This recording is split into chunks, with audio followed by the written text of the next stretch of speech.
Oh, wow, that's my address too. I feel very uncomfortable. It's scary. This assault victim, who we are not identifying, shocked when we showed her her personal information that was dumped on the dark web after last month's ransomware attack on the city of Columbus. The report says the group was able to steal the personal records of nearly 3 billion people. It happened in April, according to a class action lawsuit filed in a Florida federal court. So I would like to welcome in Intrust cybersecurity consultant Dave Hatter to kind of break this down for us. Dave, first of all, that's so many people. Did this really happen? If so, how did it happen? Is anything safe at this point? First off, Nicole, thanks for having me on again. And no, nothing is safe at this point. It apparently has happened. There have been numerous people that have confirmed that this data is out there. The hackers have asked for a substantial amount of money for the data. And that's the point I'm always trying to make to people when they say, why does this happen? There's enormous amount of money to be made when you can steal data like this. And this particular data came from a company called National Public Data. They do background checks. So I mean, think about it for a second, Nicole. If you've ever gone through a background check process, they're collecting extremely sensitive data about you. Apparently in this data, it's not just your social security number, which is bad enough.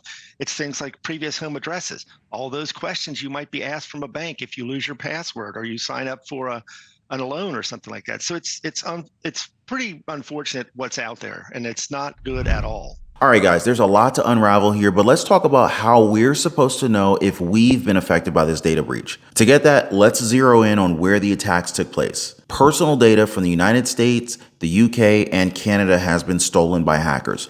Around 2.7 billion records of personal information was taken, which includes social security numbers and even physical addresses. That's right, they know where you live. And as you guys heard from that report, this was done back in April. Hey guys, before we even get started, if you could take a second, hit the like button, make sure you're still subscribed to the channel, and thank you so much for always sharing these videos on social media. You guys are amazing. Which begs the question as to why we were not informed of this huge data breach earlier. Now, there are many different fraudulent activities that can be done with the data that was stolen. We're at a place today where your data is very valuable intrinsically, and because they can use it to impersonate you, they can use it to sign up for things in your name, identity theft and fraud.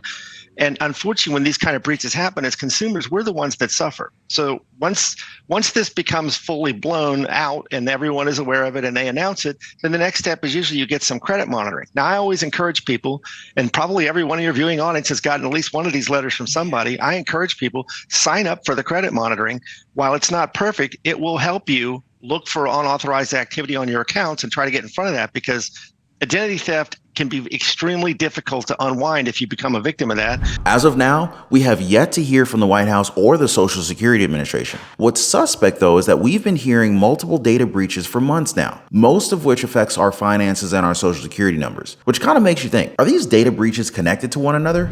Some Bank of America customers may have had their information leaked after a data breach at a tech company that works with the bank. That company, Infosys McCamish Systems, or IMS, provides services for deferred compensation plans. IMS says it was hacked, and some Bank of America customers may have had personal information compromised. AT&T now doing damage control after revealing that the personal data of about 1 in 5 Americans was stolen and leaked on the dark web 2 weeks ago. The telecom giant says 7.6 million current account holders have been impacted, along with more than 65 million former customers. Among the compromised information, full names, social security numbers, and dates of birth.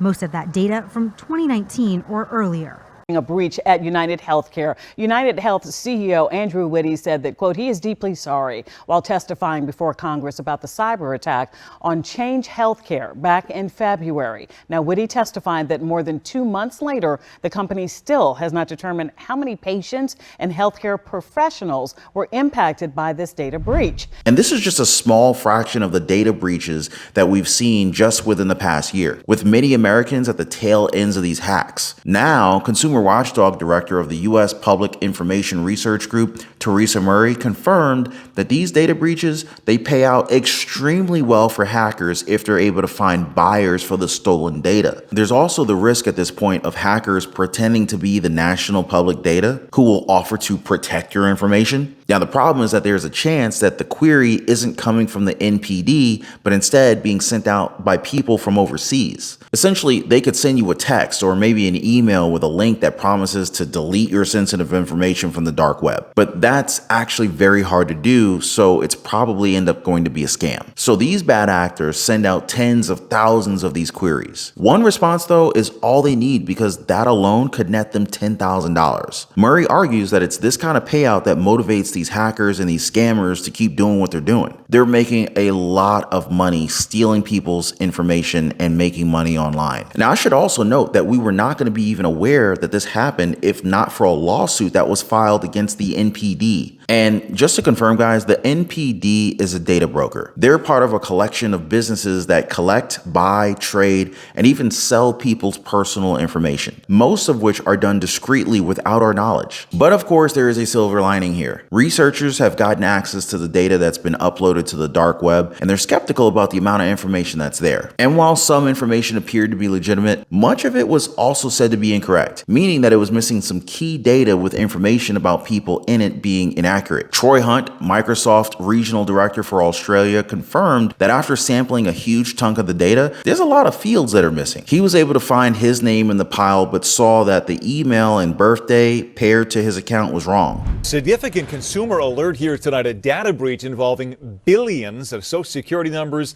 has consumer advocates urgently sounding an alarm. If you haven't taken steps to protect yourself from identity theft yet, you need to do so immediately. Our Nydia Han now here with the details. Nydia. Yeah, these hackers may have stolen and posted every American's Social Security number. We're talking about 2.7 billion records being breached. It is massive and should motivate all of us to take action. Feels like the same old. It's happened a lot before. Yes, but consumers need to pay extra attention to this data breach. Really just focusing on freezing my credit scores and changing my passwords and staying safe. That is exactly what you should do if you haven't already. Because according to a class action lawsuit, a hacking group claimed in April to have stolen personal records of nearly 3 billion people from National Public Data, which offers personal information to employers, staffing agencies, and others who do background checks. The hacking group allegedly tried to sell the data, but has now posted most of it for free online. So this makes it harder for bad actors to use our data maliciously. But guys, even with all that, we should not lower our guards when it comes to these data breaches. The most important aspect is that we don't panic and fall for a different scam that they put in place. Speaking of which, this reminds me that Gen Z voters are now wise to the scams of the Biden-Harris administration. Now guys, I did a previous video where I cover how they're starting to question whether they want to keep the policies that are in place now for the next 4 years. This is a problem for the Harris campaign, given that we're getting closer and closer to the 2024 presidential election. So anyway, guys, go to my channel, click on videos, make sure you check that video out after this one. But as always, thanks so much for hitting the like button and subscribing to the channel. I'll see you guys on the next one.